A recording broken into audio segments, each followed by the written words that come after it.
Crispy Andhra pesarattu ఇంకా అల్లం పచ్చడి. ఈరోజు మన ఛానల్ ఫస్ట్ వీడియోగా ఇవి రెండు చేయబోతున్నాను. ఎలా చేయాలో చూసేయండి.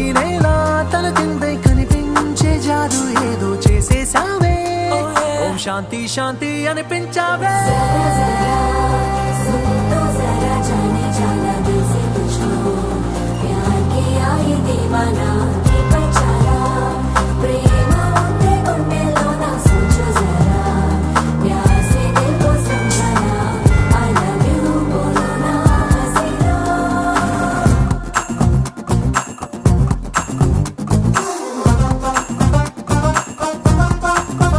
టేస్ట్ అయితే నెక్స్ట్ లెవెల్ వచ్చింది. ఈ రెసిపీ మీరు కూడా చేసుకోవాలంటే ఫస్ట్ వీడియోని సేవ్ చేసేసుకోండి అండ్ హెల్దీ వంటల కోసం ఫాలో కొట్టేయండి ఇప్పుడే. మరి సూపర్ రెసిపీతో మళ్ళీ కలుద్దాం రేపు.